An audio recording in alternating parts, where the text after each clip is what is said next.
Hi ನಮಸ್ಕಾರ ಎಲ್ರಿಗೂ welcome back to my vlog. ಬನ್ನಿ ಇವತ್ತಿನ ವ್ಲಾಗಲ್ಲಿ ಏನೇನಿದೆ ಅಂತ ನೋಡೋಣ. ಅದ್ಯಾವ ಡಿಸೈನೇ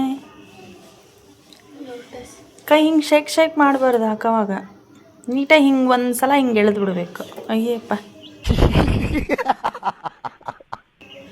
ಶೇಪೇ ಊಟ ಇರಲಿ ಬಿಡು, ಇರಲಿ ತೆಗಿಬಿಡ. ಕೈ ಹಿಂಗೆ ಅಲ್ಲಾಡಿಸಿ ಮೇಲೆ 2 ಸಲ ಹಾಕಂಗಿಲ್ಲ, ಹಿಂಗೆ ಒಂದು ಸಲ ಹಿಂಗೆ ಫಾಸ್ಟಾಗಿ ಹಿಂಗೆ ಎಳೆದು ಬಿಡ್ಬೇಕು, ಅವಾಗ ನೀಟಾಗಿ ಬರ್ತಾರೆ ಹಂಗೆ.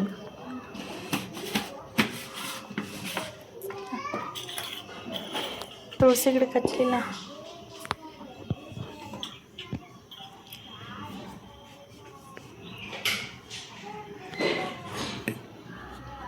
ಹೂ ಇಸ್ಕೊಂಬರ್ತೀನಿ ತಡಿ. ಹೂ ಕೊಡ್ರಿ. ಹೊಚ್ಚಲೆ ಗಿಡ ಹೂ ಇಟ್ಟಿವೆ. ನಮ್ಮ ಮನೆಯವರು ಇಲ್ಲಿ ಪೂಜೆ ಮಾಡ್ತಾರೆ ನೋಡ್ರಿ. ಒಳಗಡೆದು ದೇವ್ರ ಪೂಜೆ ಅವರು ಮಾಡ್ತಿದ್ದಾರೆ. ಹೊರಗೆ ಗಾನು ರಂಗೋಲಿ ಅರಿಶಿನ ಕುಂಕುಮ ಎಲ್ಲ ಇಡ್ತಾಳೆ.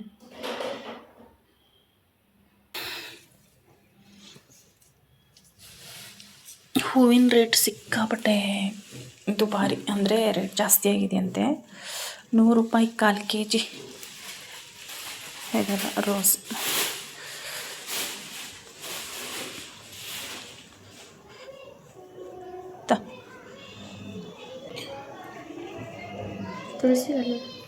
ತುಳಸಿ ಗಿಡ, ಹೊಚ್ಚಲೆ ಗಿಡ, ಸೇವಂತಿಗೆ ಇಡು ಹೊಸಲಿಗೆ. 2 ಸೇವಂತಿಗೆ ಮಧ್ಯೆ 1 ರೋಸು, ಅದಕ್ಕೆ 1 ರೋಸು 1 ಸೇವಂತಿಗೆ ಇಡು. ರೋಸ್ ಇಡು ಮಧ್ಯೆ.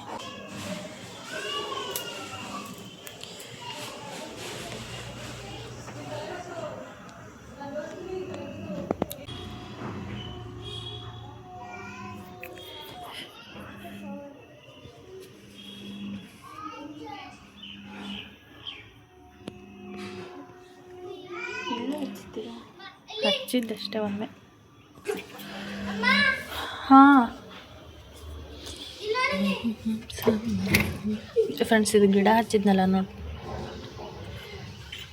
ಇದು ಗಿಡ ಹಾಕಿದ್ನಲ್ಲ ನೋಡ್ತಿರ್ಬೋದು, ಹಿಂಗೆ ಚಿಗುರುಕೊಳ್ತೈತೆ. ಅಂದರೆ ಗಿಡ ಏನು ಹಾಳಾಗಿಲ್ಲ, ಹತ್ತಿದ್ದಾವೆ. ಹತ್ತಿಬಿಟ್ಟು ಇಲ್ಲಿ ನೋಡ್ರಿ, ಇದೆಲ್ಲ ಹೊಸ ಚಿಗುರಿದು. ಇದು ಕೂಡ ಹೊಸ ಚಿಗುರು, ಇದು ಅಷ್ಟೇ.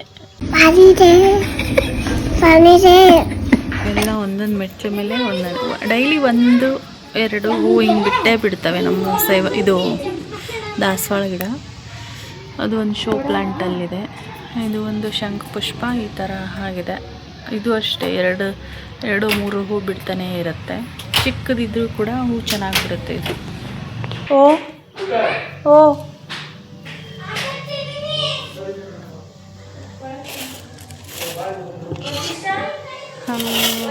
ಅವರು ಹಾಂ, ಇವು ಏನೋ ಹಣ್ಣು ಆಗುತ್ತೋ ಇಲ್ಲವೋ ಗೊತ್ತಿಲ್ಲ. ಹಣ್ಣಲ್ಲ, ಇದು ಕಾಯಿ. ಕೆಲವೊಂದು ಕಾಯಿ ಇದ್ದಾವೆ, ಕೆಲವೊಂದು ಹಣ್ಣು ಆಗ್ತಿದ್ದಾವೆ. ಹಾಕೋದಕ್ಕೆ ಹುಲ್ಲೇ ಇಲ್ಲ ಇನ್ನು. ನಮ್ಮ ಅಸಿಸ್ಟೆಂಟ್ ಗೊಂಬೆ ನೋಡ್ರಿ, ಸ್ಕೂಲಲ್ಲಿ ಮಾಡೋಕ್ಕೆ ಕೊಟ್ಟಿದ್ರು, ಮನೇಲಿ ಮಾಡ್ಕೊಂಬನ್ನಿ ಅಂತ. ಪೇಪರ್ಸು ಅದೆಲ್ಲ ಕೊಟ್ಟಿದ್ರು. ನಾನು ವಸಿಷ್ಠ ಸೇರಿ ಇಬ್ಬರು ನೆನ್ನೆ ಮಾಡಿದ್ದೀವಿ. ಇದನ್ನು ನಾಳೆ ಸ್ಕೂಲಿಗೆ ತಗೊಂಡೋಗ್ತಾನೆ.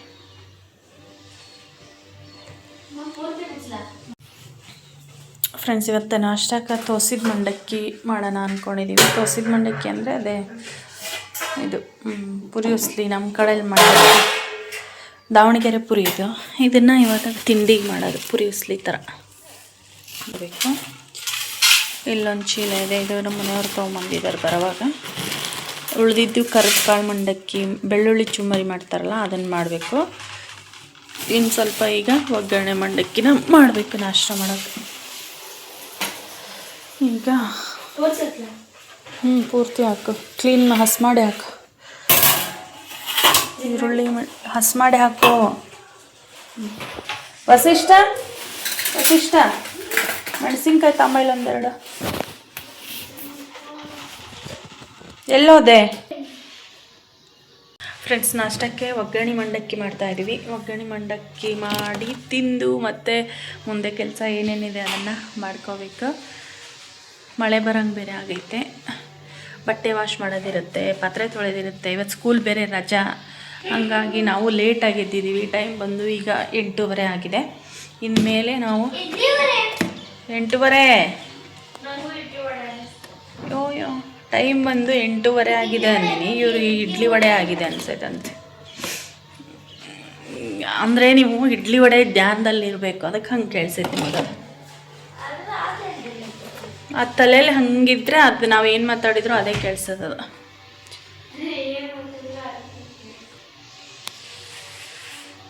ಈಗ ಈರುಳ್ಳಿ ಮೆಣಸಿನ್ಕಾಯಿ ಕಟ್ ಮಾಡ್ಕೊತೀನಿ. ಗಾನು ಅಷ್ಟೊತ್ತಿಗೆ ಮಂಡಕ್ಕಿ ತೋರಿಸಿ ತೆಗಿತಾಳೆ.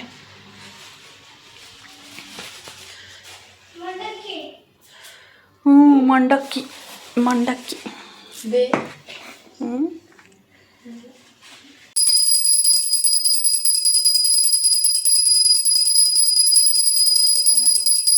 ನಮ್ಮ ಮನೆಯವ್ರ ದೇವ್ರ ಪೂಜೆ ಮಾಡಿ ನೆಕ್ಸ್ಟ್ ಅದರಲ್ಲಿ ಲೋಬಾನ ಹಾಕಿರಿನೆ ಹಾಲ್ನಾಗ ಒಂದಿಟ್ಟಿದ್ರಲ್ಲ.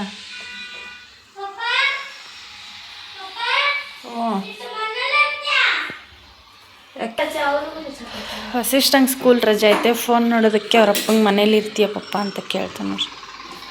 ಇಡು ಫೋನ್.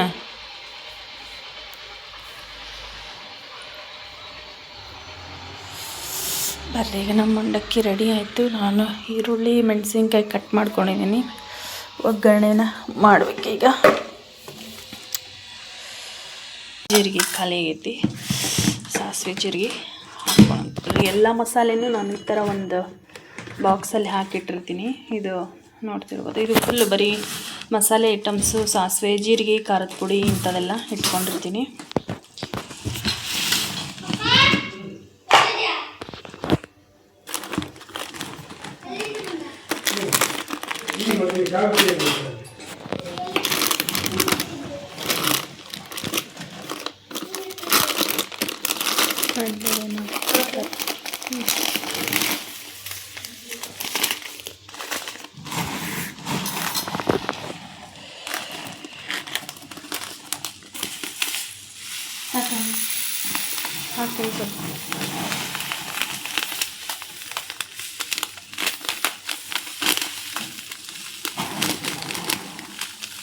ನೋಡಿ ಹೇಗೆ ಹಾಕಿದ್ದಲ್ಲ ನಾವು.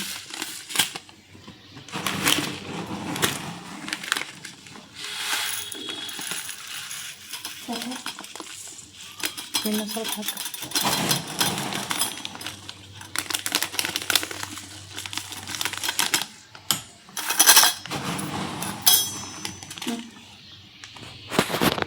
ಅದಿಷ್ಟು ಹಾಕಿ ಅದನ್ನು ನೀಟಾಗಿ ಕಟ್ಟಿಟ್ಟು ಇನ್ನೊಂದು ಪ್ಲಾಸ್ಟಿಕ್ ಕವರ್ ಹಾಕಿಲ್ಲ ನೋಡ್ರಿ. ಪ್ಲಾಸ್ಟಿಕ್ ಕವರ್ ಹಾಕಿದ್ರೆ ಅವ್ರದ್ದು ಗರಿ ಇರ್ತಿದ್ದು, ಹಾಗೆ ಡೈರೆಕ್ಟ್ ಅದೇ ಚೀಲಕ್ಕೆ ಹಾಕಿದ್ದಾರೆ. ಹಂಗಾಗಿ ಅವು ಸ್ವಲ್ಪ ಮೆತ್ತಗಾಗ್ಯವು.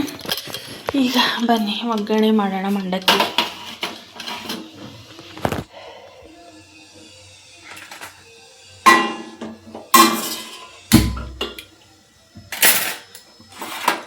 ಅದು ಮಂಡಕ್ಕಿ ತೋಸಿದ ಮೇಲೆ ಒಂದಿಷ್ಟು ಪುಟಾಣಿ ಮಿಕ್ಸಿಗೆ ಪುಟಾಣಿ ಹಿಟ್ಟು ಹಾಕಿ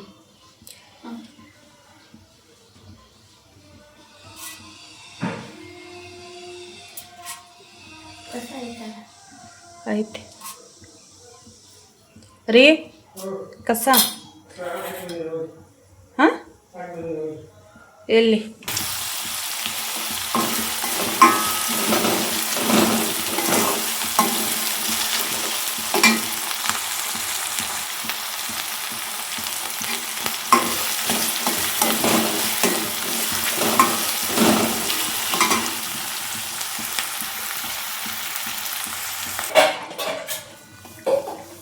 ಫ್ರೆಂಡ್ಸ್, ಮಂಡಕ್ಕಿಗೆ ಒಗ್ಗರಣೆ ರೆಡಿ ಆಯಿತು. ಈಗ ಅದಕ್ಕೆ ಪುಟಾಣಿ ಹಿಟ್ಟು ಬೇಕು.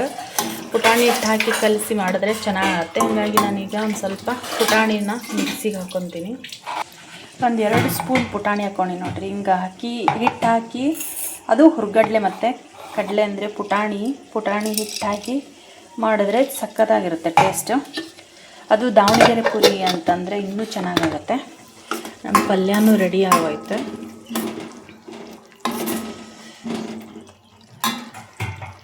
ಉತ್ತರ ಕರ್ನಾಟಕದ ಮಂಡಕ್ಕಿ ಒಗ್ಗರಣೆ ಇವತ್ತು ನಮ್ಮ ಮನೇಲಿ ನಾಷ್ಟ.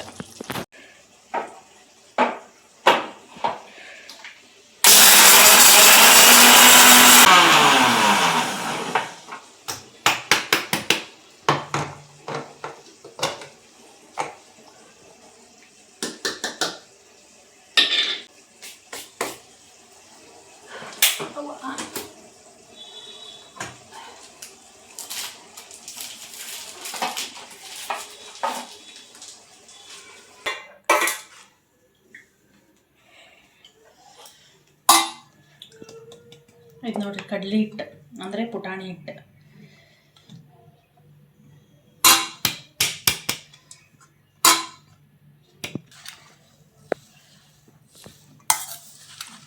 ಇದನ್ನು ಹಾಕಿದ ಮೇಲೆ ಕೊತ್ತಂಬರಿ ಇದು ತೊಳೆದಿರೋದು, ಹಾಗಾಗಿ ಗಂಟಾಗುತ್ತೆ. ಅದಾದಮೇಲೆ ನಿಂಬೆಹಣ್ಣು ಹಿಂಗೆ ಹಿಂಡಿಬಿಟ್ರೆ ಮೇಲೆ ಮತ್ತೆ ತಿನ್ನೋವಾಗ ಹಸಿ ಈರುಳ್ಳಿ ಹಾಕ್ಕೊಂಡು ತಿಂತಾರೆ. ಬೇಕಿದ್ದರೆ ತಿನ್ಬೋದು, ನಮಗೆ ಈ ಬೆಳಗ್ಗೆ ತಿನ್ನೋಕ್ಕಾಗಲ್ಲ, ಹಾಗಾಗಿ ಬರೀ ಇದನ್ನಷ್ಟೇ ಹಾಕ್ಬೋದು. ಬೀಜ ತೆಗ್ದಿಲ್ಲ ಅಂತ ಏನ್ರಿ ಸಖತ್ತಾಗಿರ್ತೈತಿ. ಚಾದ ಅಂಗಡಿ ಹೋಟ್ಲುಗಳಲ್ಲೆಲ್ಲ ಬೆಳಗ್ಗೆ ನಾಷ್ಟ ಇದೇ ಇರ್ತದೆ, ಅಂದರೆ ಗಿರ್ಮಿಟ್ ಅಂತಲೂ ಹೇಳ್ತಾರೆ. ಪುಟಾಣಿ ಹಿಟ್ಟು ಮೇಲೆ ಕೊತ್ತಂಬರಿ, ನಿಂಬೆಹಣ್ಣು, ಸ್ವಲ್ಪ ಹಸಿ ಉಳ್ಳಾಗಡ್ಡಿ ಹಾಕಿ ಒಂದು ಮೆಣಸಿನ್ಕಾಯಿ ಇಟ್ಟು ಕೊಟ್ಬಿಟ್ರೆ ಸಖತ್ತಾಗಿರುತ್ತೆ. ಜೊತೆ ಮಿರ್ಚಿ, ಚಾ. ಇವತ್ತು ನಮ್ಮ ಮನೇಲಿ ಸ್ಪೆಷಲ್ ಉತ್ತರ ಕರ್ನಾಟಕದ ಗಿರ್ಮಿಟ್ ನೋಡ್ರಿ. ಭಾಳ ಈಸಿ ಮತ್ತು ಅಷ್ಟೇ ಟೇಸ್ಟ್ ಇರುತ್ತೆ ಇದು. ಈ ಮಂಡಕ್ಕಿಲಿ ಮಾಡಿದ್ರಂತೂ ಇನ್ನೂ ಟೇಸ್ಟ್ ಸಖತ್ತಾಗಿರುತ್ತೆ. ಟೇಸ್ಟ್ ಅಂತೂ ಸಖತ್ತಾಗಿದೆ.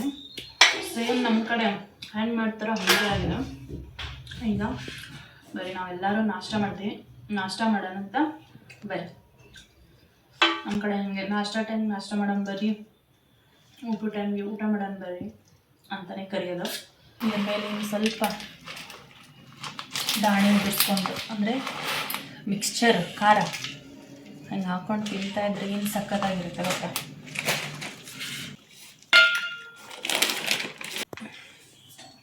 ಹೀಗೆ ನಮ್ಮ ಮನೆಯವ್ರಿಗೆ ಅಲ್ಲೇ ಹೋಗೋಣ ನಡಿ, ನಾವು ತಟ್ಟೆ ತೊಗೊಂಡು ಎಲ್ಲಿ ಇಟ್ಕೊಳ್ಳೋದಂತೆ, ಎಲ್ಲಿ ಪ್ಲೇಸ್ ಹೇಳಿ.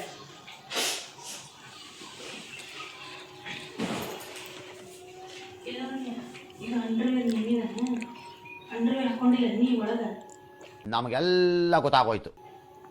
ಹಾಕೊಂಡಿಲ್ವಾ?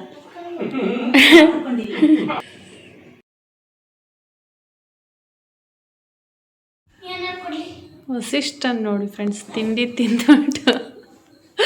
ತಿಂಡಿ ತಿಂದ್ಬಿಟ್ಟು ಶೆಕೆ ಆಗ್ತೈತಂತ ಇಷ್ಟೊತ್ತು ರೂಮಲ್ಲಿ ಬಿದ್ದು ಒದ್ದಾಡ್ದ. ಅಲ್ಲಿ ಸಾಕಾಗಿಲ್ಲ ಅಂತ ಬಂದು ಇಲ್ಲಿ ಹೊಚ್ಕೊಂಡು ಮಲ್ಕೊಂಡು ಶೆಕೆನೂ ಆಗ್ತೈತಂತ. ಬಟ್ಟೆ ಕಳೆದವನೆ, ಮೇಲೆ ಚಳಿ ಆಗ್ತೈತಂತ ಬೆಡ್ಶೀಟ್ ಹೊತ್ಕೊಂಡವನೆ. ಇಲ್ಲೊಂದು ಸಮಸ್ಯೆ ಖಂಡಿತ ಇದೆ. ವಸಿಷ್ಠ ಇಲ್ಲಿ ಬಂದು ಮಲ್ಕೊಂಡವನೆ ನೋಡ್ರಿ, ತುಂಬ ಗುರುಕಿ ಇಟ್ಕೊಂಡು. ಸ್ಕೂಲ್ ಇಲ್ಲಂದ್ರೆ ಇಷ್ಟು ದಿಮಾಕಿ ಒಂದು. ಚಳಿ ಆಗ್ತೈತ ಶೆಕೆನಾ? ಓಯ್ ಶೆಕೆ ಅಂದ್ರೆ ಮತ್ತೆ ಯಾಕೆ ತುಂಬ ಹಚ್ಕೊಂಡಿದ್ಯಾ? ಮತ್ತೆ ಇವಳು ಗಾನವಿ ಹಿಂಗೆ ಎಷ್ಟು ಕೆಂಪಾಗ ನೋಡಿ ಕೂದಲು ಮೇಂಗಿದೆ ಈ ಕಡೆ.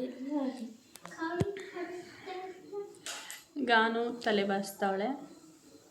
4 ಹೆಣೆದು ಜಡೆ, 4 ಕಾಲು ಅಂತಿರಲ್ಲ, 4 ಹೆಣೆ ಆ ಥರ ಜಡೆ ಹಾಕೊಂಡಿದ್ದೀನಿ. ಜಡೆ ಬಾಚ್ತಾವಳೆ ನೋಡ್ರಿ ಬಾಡಿ ಬಿಲ್ಡ್. ಒಂಚೂರು ಹೆಚ್ಚು ಕಮ್ಮಿನೇ ಆಗಲ್ಲ ಹಂಗೆ ಹೊಚ್ಕೊಳ್ಳೋದೇ ನೋಡ್ರಿ. ಬಟ್ಟೆ ಕಳೆದ್ಬಿಟ್ಟು, ಅಂದರೆ ಟೀ ಶರ್ಟ್ ಒಂದು ಕಳೆದಾನೆ, ಶೆಕೆ ಆಗ.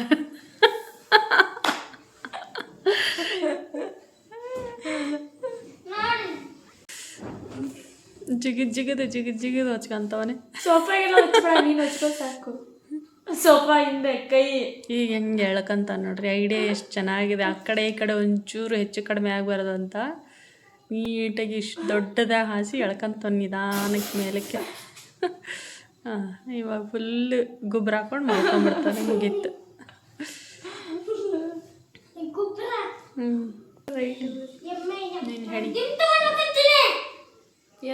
ಹೆಣಿಸ್ಕೊಂಡು ಏನು ಮಾಡ್ಬೇಕಂದ್ರೆ ನೆಕ್ಸ್ಟ್ ನೋಡ್ರಿ, ಅಲ್ಲೇ ಬಟ್ಟೆ ಮಡಚಿ ಐರನ್ ಮಾಡೋದೈತೆ. ನೆನ್ನೆ ಒಗ್ದಾಕಿ ತಗೊಂಬಂದಿರೋದು, ಮಳೆ ಬರ್ತಿತ್ತಂತ ಅರ್ಜೆಂಟಿಗೆಲ್ಲ ತಗೊಂಬಂದು ಇಲ್ಲಿ ಹಾಕಿರೋದು. ಅವನ್ನೆಲ್ಲ ಮಡಚಿಟ್ಟು ಇವತ್ತು ಐರನ್ ಮಾಡ್ಕೊಳ್ಳೋದೈತೆ. ಅಡುಗೆ ಮಾಡಬೇಕು, ಮಧ್ಯಾಹ್ನದ ಅಡುಗೆ. ತಲೆ ಸ್ನಾನ ಮಾಡ್ಕೊಂಡಿದ್ದು ತಲೆ ಹಾಗೆ ಇತ್ತು. ತೊಡಕು ಬಿಡಿಸಿ ಸ್ವಲ್ಪ ಹೆಣ್ದಾಕ ಅಂಥೇಳಿ ಹೆಣ್ದಾಕಿಸ್ಕೊತಾ ಇದ್ದೀನಿ. ಹೆಂಗೆ ಹೆಣಿತಾಳೆ ಒಟ್ಟಲ್ಲಿ ಹೆಣಿತಾಳೆ.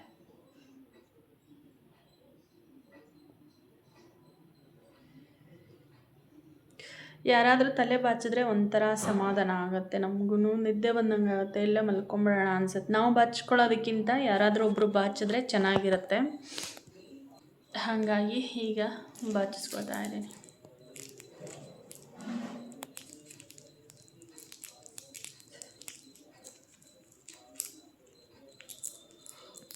ನಿದ್ದೆ ಬರುತ್ತೆ ಬಾಚಿಸ್ಕೊಳಕ್ಕೆ ನಿಂತರೆ.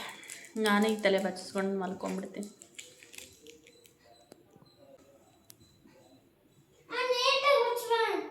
ಹಾಗೆ ನಿಂಗೆ ಹೆಂಗೆ ಬೇಕು ಹಂಗೆ ಹೊಚ್ಕೊಂಡು ಮಕ್ಕ.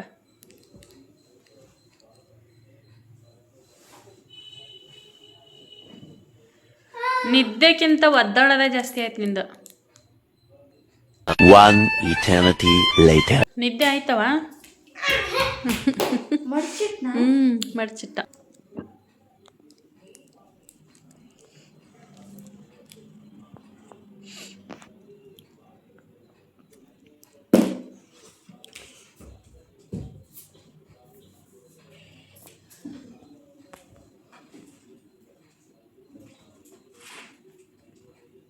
ಹೆಂಗಾಗಿದೆ ಮಗಳು ಹಾಕಿರೋ ಜಡೆ. ನೆನ್ನೆ ತಲೆ ಸ್ನಾನ ಮಾಡಿದ್ದೆ, ಹಾಗಾಗಿ ಈಗ ಬಾಚಿಸ್ಕೊಂಡು ಜಡೆ ಹಾಕ್ಕೊಂಡಿದ್ದೀನಿ. ಯಾಕೋ ಇತ್ತೀಚೆಗೆ ಜಡೆ ಹಾಕ್ಕೋಬೇಕು ಅಂತ ಅನ್ನಿಸ್ತಾ ಇದೆ, ಹಾಗಾಗಿ ಜಡೆ ಹಾಕಿಸ್ಕೊಂಡಿದ್ದೀನಿ. ಸ್ಟಿಕ್ಕರ್ ದೊಡ್ಡದು ಚೆನ್ನಾಗಿ ಕಾಣಲ್ಲ. ಚೆನ್ನಾಗಿ ಕಾಣಿಸ್ತಿಲ್ವಾ? ಚಿಕ್ಕದೇ ಚೆನ್ನಾಗಿ ಕಾಣುತ್ತೆ. ಸ್ಟಿಕ್ಕರ್ ವಯಸ್ಸಾದವ್ರ ವಯಸ್ಸಾಗಿದೆಯಲ್ಲ, ವಯಸ್ಸಾದಂಗೇನು ವಯಸ್ಸೇ ಆಗಿದೆ. Congratulation brother, congratulation. ಫ್ರೆಂಡ್ಸ್, ಬೆಳಗ್ಗೆಯಿಂದ ಮಧ್ಯಾಹ್ನದವರೆಗೂ ಡೇ ಫುಲ್ ಚೆನ್ನಾಗೇ ಹೋಗ್ತಾ ಇತ್ತು. ಈಗ ಮಧ್ಯಾಹ್ನ ಸಡನ್ನಾಗಿ ಇದ್ದಕ್ಕಿದ್ದಂಗೆ ಹಾಸ್ಪಿಟಲ್ಗೆ ಎಮರ್ಜೆನ್ಸಿಯಾಗಿ ಹೋಗಬೇಕಾಯ್ತು. ಏನಕ್ಕೆ ಅಂದರೆ 4-5 ಡೇಸಿಂದ ನನಗೆ ಪಕ್ಕೆಲ್ಬೋ ಅಂತಾರಲ್ಲ, ಸೊಂಟ ಬ್ಯಾಕ್ ಸೈಡು ಅಲ್ಲಿ ಮತ್ತು ಮುಂದ್ಗಡೆ ತುಂಬ ನೋವಿತ್ತು. 9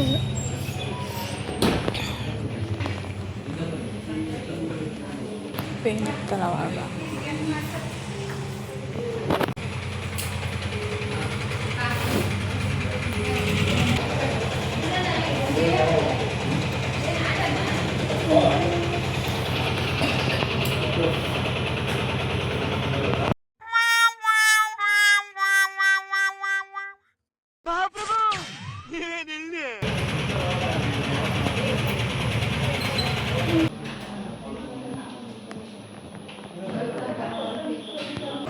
ಬಾಲ ಎಳಿಬಾರ್ದು, ಬಾಲ ಎಳೆದ್ರೆ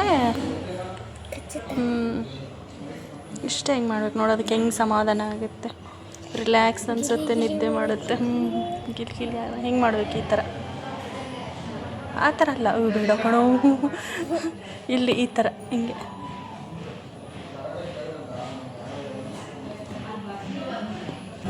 ಮಲ್ಕೊ ಯಾಕೆ ಹಂಗೆ ಹೆಂಗೆ ಮಲ್ಕೊಳುತ್ತೆ, ಮಲ್ಕೊಂಡಿರೋ ಪೊಸಿಷನ್ ಅದು. ಯಾಕಮ್ಮ ಹಂಗೆ ಮಲಗಿದ್ಯಾ? ಯಾವ್ಯಾವ ಥರ ಮಲ್ಕೊಳುತ್ತೆ ನೋಡೋದು ಅಲ್ವಾ? ಓಯ್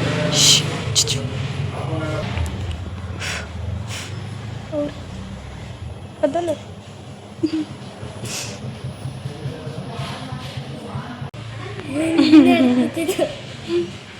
ಇದು ಯಾರು ಬಂದಿದ್ದಾರೆ ಹೊಸ್ದಾಗಿ ಅಂತ.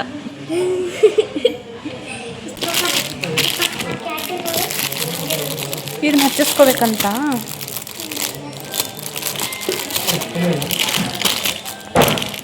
ಹಚ್ಚಿಸ್ಕೋಬೇಕನ್ನ ಇಂಜೆಕ್ಷನ್ ಅಂತ ಅಷ್ಟೇ ಅಂದ್ರಲ್ಲ.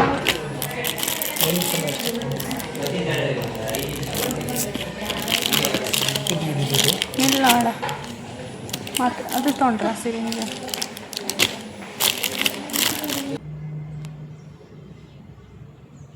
ಫ್ರೆಂಡ್ಸ್, ನಾವು ಹಾಗೆ ಜನರಲ್ಲಾಗಿ ಚೆಕಪ್ ಮಾಡಿಸ್ಕೊಳ್ಳೋಣ ಅಂತ ಹಾಸ್ಪಿಟಲ್ಗೆ ಹೋಗಿದ್ದು. ಬಟ್ ಅಲ್ಲಿ ನೋವು ಜಾಸ್ತಿ ಇರೋದ್ರಿಂದ ಡಾಕ್ಟರು ಒಂದು ಡ್ರಿಪ್ಸ್ ಹಾಕಿಸ್ಕೊಳ್ಳಿ ಕಡಿಮೆ ಆಗುತ್ತೆ ಅಂತ ಹೇಳಿದ್ರು. ಹಾಗಾಗಿ ನಾನು ಆಯಿತು ಅಂತ ಹೇಳಿ ಹಾಕಿಸ್ಕೊಳ್ತಾ ಇದ್ದೀವಿ. ವಸಿಷ್ಠನ ಬೇರೆ ಕರ್ಕೊಂಡೋಗಿದ್ವಲ್ಲ, ಅಲ್ಲಿ ಸುಮ್ಮನೆ ಹಾಸ್ಪಿಟಲಲ್ಲಿ ಬೇಡ ಇನ್ಫೆಕ್ಷನ್ ಆಗುತ್ತೆ ಅಂಥೇಳಿ ನಮ್ಮ ಮನೆಯವ್ರನ್ನ ನಾನು ಮನೆಗೆ ಕಳಿಸ್ದೆ. ಮನೇಲಿ ಬಂದು ನಮ್ಮ ಮನೆಯವರು ವಸಿಷ್ಠನ ಬಿಟ್ಟು ಒಂದು ಸ್ವಲ್ಪ ಮಧ್ಯಾಹ್ನಕ್ಕೆ ಅನ್ನ ಮಾಡು ಅಂಥೇಳಿ ಗಾನವಿಗೆ ಹೇಳಿ ಹೋದ್ರಂತೆ ಮತ್ತೆ ಕೆಲಸಕ್ಕೆ. ನಾನು ಬಾಟಲ್ ಮುಗಿಯೋವರೆಗೂ ಆಲ್ಮೋಸ್ಟ್ ಸಂಜೆವರೆಗೂ ಆಯಿತು. ನಾನು ಒಬ್ಬಳೇ ಇದ್ದೆ ಹಾಸ್ಪಿಟಲಲ್ಲಿ. ಇದು ನನಗೇನು ಹೊಸತಲ್ಲ. ನಾನು ಒಂದೊಂದು ವಾರಗಟ್ಟಲೆ ಹಾಸ್ಪಿಟಲಲ್ಲಿ ಅಡ್ಮಿಟ್ ಇದ್ದಾಗ ನಾನು ಒಬ್ಬಳೇ ಇರ್ತೀನಿ. ಯಾಕಂದರೆ ಮನೇಲಿ ಮಕ್ಕಳು ಇರ್ತಾರಲ್ಲ, ಹಾಗಾಗಿ ನಮ್ಮ ಮನೆಯವರು ಮನೆಯಲ್ಲೇ ಇರ್ತಾರೆ. ನಾನು ಒಬ್ಬಳೇ ಹಾಸ್ಪಿಟಲಲ್ಲಿ ಇರ್ತೀನಿ. ನಾನು ಸುಮಾರು ಸಲ ಹಾಸ್ಪಿಟಲೈಸ್ ಆಗಿದ್ದೀನಿ, ಬಟ್ ನಾನು ಯಾವತ್ತೂ ವೀಡಿಯೋದಲ್ಲಿ ಶೇರ್ ಮಾಡಿಲ್ಲ. ಇವತ್ತು ಅನಿವಾರ್ಯವಾಗಿ ಹೇಳ್ಕೋಬೇಕಾಯ್ತು, ಹಾಗಾಗಿ ಹೇಳಿದೆ. ಒಬ್ಬರೇ ಇರೋರು ನೋವನ್ನು ಕೂಡ ಒಬ್ಬರೇ ಅನುಭವಿಸ್ಬೇಕಾಗತ್ತೆ. ಸೊ ಹಾಗಾಗಿ ಬಾಟಲ್ ಹಾಕಿಸ್ಕೊಳ್ಳೋದು ಮುಗಿದ ತಕ್ಷಣ ಇವಾಗ ಮನೆಗೆ ಕರ್ಕೊಂಬಂದರು ನಮ್ಮ ಮನೆಯವರು. ಅವನಲ್ಲಿ ಮುಕ್ಕೊಂಡೆ. ಯಾಕೆ ಮುಕ್ಕೊಂಡೆ? ಅಯ್ಯೋ, ಕರ್ಟನೆಲ್ಲ ಹಾಕ್ಕೊಂಡು ಮುಕ್ಕೊಂಬಿಟ್ಟೈತಲ್ಲಿದ್ದೆ.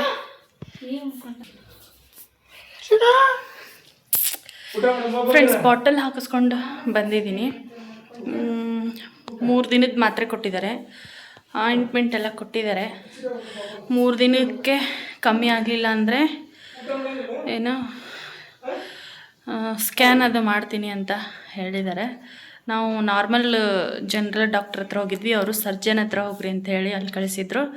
ಸರ್ಜನ್ ಎಲ್ಲ ಈಗ ಗ್ಲೂಕೋಸ್ ಹಾಕಿ ಇಂಜೆಕ್ಷನ್ ಹಾಕಿ ಟ್ಯಾಬ್ಲೆಟು ಆಯಿಂಟ್ಮೆಂಟ್ ಕೊಟ್ಟು ಕಳಿಸಿದ್ದಾರೆ 3 ಡೇಸ್ಗೆ. ಕಡಿಮೆ ಆಗಿಲ್ಲ ಅಂದರೆ ಸ್ಕ್ಯಾನ್ ಮಾಡಿ ನೋಡೋಣ ಏನು ಅಂತ ಅಂದರು.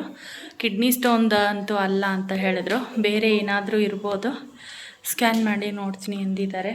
ಮಾತ್ರೆನೂ ಕೊಟ್ಟಿದ್ದಾರೆ 3 ಡೇಸ್ಗಾಗಷ್ಟು. ಎಲ್ಲಿದೆ ನೋಡಿ ಮಾತ್ರೆ, ಇದು ಮಾತ್ರೆ ಮತ್ತು ಇದು ಜೆಲ್ ಅನಿಸುತ್ತೆ. ಇದನ್ನು ಕೊಟ್ಟವ್ರೆ. ಇದಿಷ್ಟು ಇವತ್ತಾಗಿತ್ತು. ನಾರ್ಮಲ್ಲಾಗಿ ಬೆಳಗ್ಗೆ ಹೆಂಗೆ ಆ್ಯಸ್ ಯೂಶಲ್ ನಮ್ಮ ಡೇ ಸ್ಟಾರ್ಟ್ ಆಯಿತು ಹಾಗಾಗಿತ್ತು. ನೋವು ಸ್ವಲ್ಪ ಚಿಕ್ಕದಾಗಿ ಒಂದು 4-5 ದಿನದಿಂದ ಇತ್ತು. ನಾನು ಇನ್ನೇನು ಬಿಡು ಹೋಗುತ್ತೆ, ಮೈಕೈ ನೋವೆಲ್ಲ ಇರುತ್ತಲ್ಲ ಅಂದರೆ ಅದು ಇವತ್ತು ಫುಲ್ಲು ಜಾಸ್ತಿನೇ ಆಗಿತ್ತು. ನೆನ್ನೆನೇ ಹೋಗಬೇಕು ಅಂದ್ಕೊಂಡ್ವಿ, ಆಗಿರಲಿಲ್ಲ. ಇವತ್ತು ಹೋಗಿ ತೋರಿಸ್ಕೊಂಬಂದ್ವಿ. 3 ದಿನ ನೋಡೋಣ ಏನೇನಾಗುತ್ತೆ ಅಂತ ಮತ್ತೆ ನೆಕ್ಸ್ಟ್ ಹೇಳ್ತೀನಿ. ಇವತ್ತಿನ ವ್ಲಾಗ್ನ ಇಲ್ಲಿಗೆ ಎಂಡ್ ಮಾಡ್ತೀನಿ. ಮತ್ತೆ ವ್ಲಾಗ್ ಮಾಡೋ ಮೂಡಿಲ್ಲ ನನಗಿವಾಗ. ಮತ್ತೆ ನೆಕ್ಸ್ಟ್ ವ್ಲಾಗಲ್ಲಿ ಸಿಗ್ತೀನಿ. ಅಲ್ಲಿವರೆಗೂ ಎಲ್ರಿಗೂ ನಮಸ್ಕಾರ.